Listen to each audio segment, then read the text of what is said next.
What is up, guys? Welcome back to the channel. So that's a new personal record for the car, and I think for the most part we can hit 9.5 pretty consistently as it is right now. What that means though, if I want to go faster, I'm gonna have to start working on other things like some race seats or something. But before we get into this, let me show you guys some of the things that changed since I last did a video update. Alright, so the first thing is a PCV.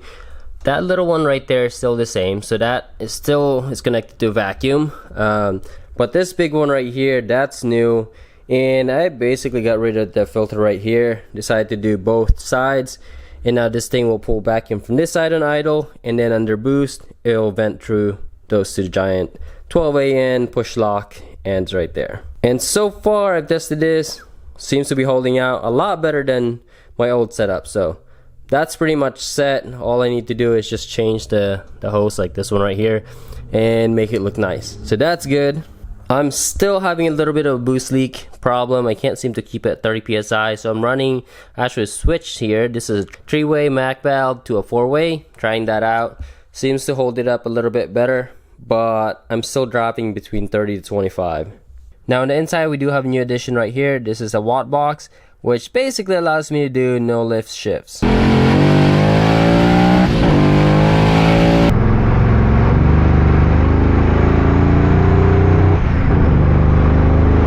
Which is pretty awesome. I barely lose boost, and I'm still getting used to using it because it's really odd to step on the clutch but not let go of the throttle. That's a new one.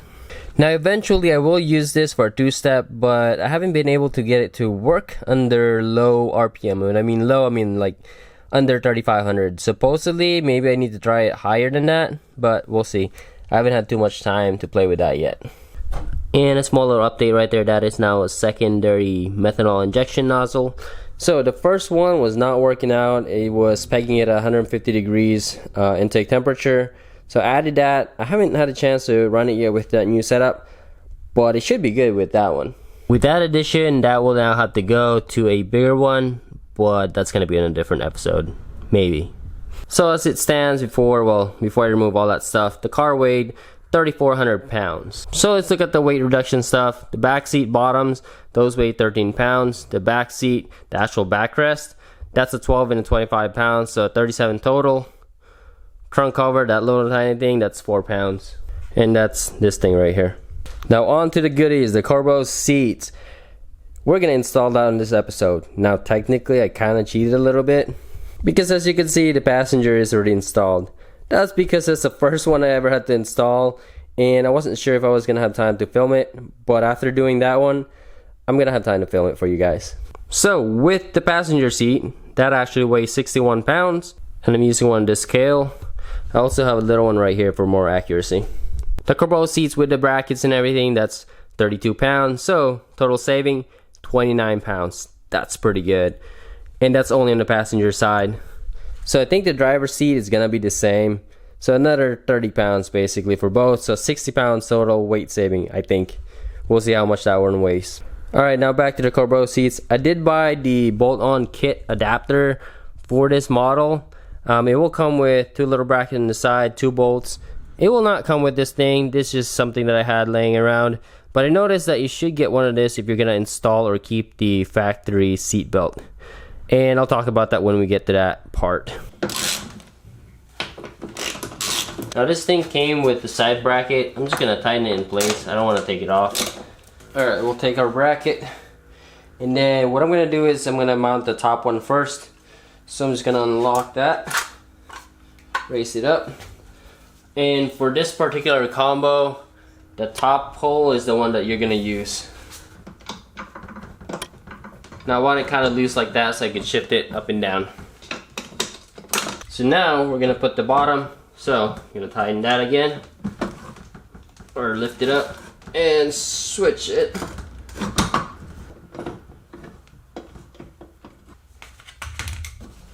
Alright, now we're gonna move that a bit and go ahead and tighten it.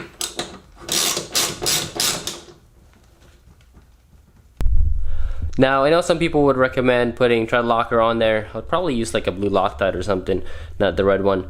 But because I'm still gonna remove it, I'm gonna leave it without, and then just making sure that, you know, I check it later on. But for the most part, I'm not really gonna use this car that much, so I think we'll be good there.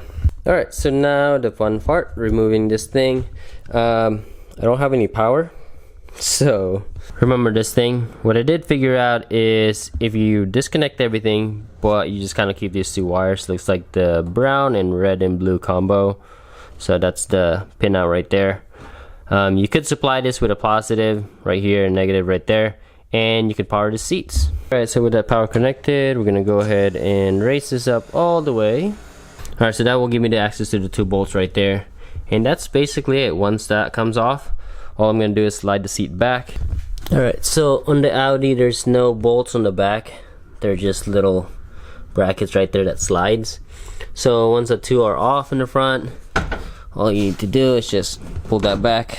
That will drop off that bracket right there, and then I'll do the same thing for that side, and that's off.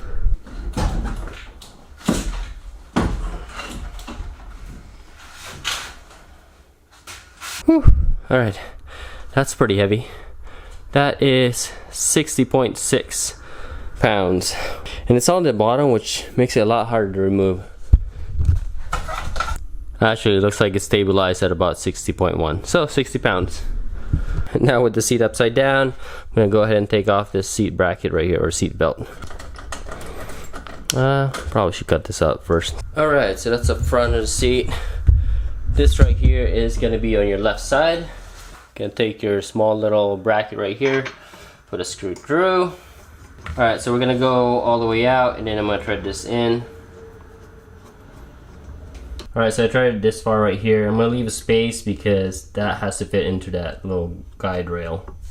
Now the right side is going to be the same, but what you'll notice is one side is bigger and this is the smaller screw, so that's going to go in here.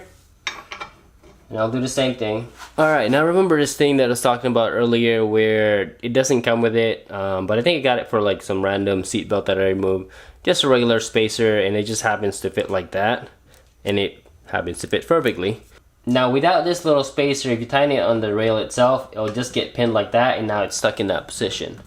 So with this like that, and then the little washer like that, it would still have that movement. Alright, so Corbeau seats with bracket and everything comes out to 31.5. Alright, so 32 pounds for the driver's seat and passenger seat. So that comes out to about 57 pounds total weight saving. This is what I need to do. Basically need to slide that into that rail right there, and then do the same thing to this side.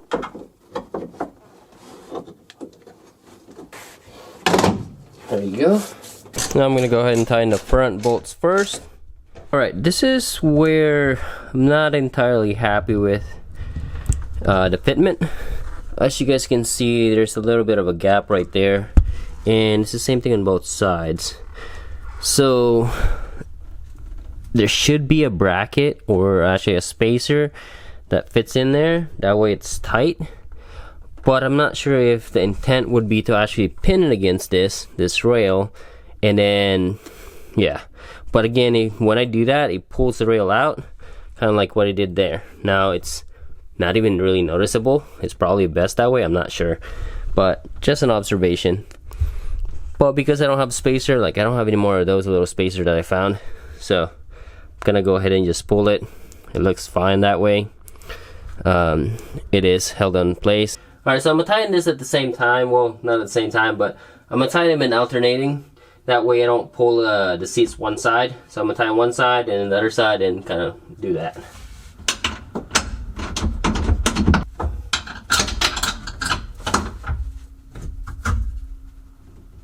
Alright, so as you can see, once it's fully tightened, it does pull it in. So it looks nice. And again, that spacer right there, even with it fully locked, it allows it some movement instead of being pinned. Alright, so here's both seats fully mounted. Looks good. Now one thing to note, I'm 5'8", and I want to say with the seats fully adjusted forward, I'm borderline between not being able to push the clutch in all the way, like bottomed out, to the floor. Now my clutch does disengage a lot higher, so I'm not worried about it, but it's probably one click too far back. Now of course I could add a little bit of padding on the back, and that should put me in the right position. The other thing is, it does feel like it offset the seat a little bit to the left. I'm not sure if I'm kind of tripping right now, but it does feel like it's offset a little bit to the left. So when I get a new steering wheel and a new shaft and everything, I'm gonna offset that just a little bit to the left. It's probably like, I don't know, an inch, maybe half an inch. But other than that, guys, the seat feels great. Weight saving is an added bonus, so pretty happy with it. And that pretty much wraps it up for this episode. So thank you guys for watching, and I'll see you guys next time.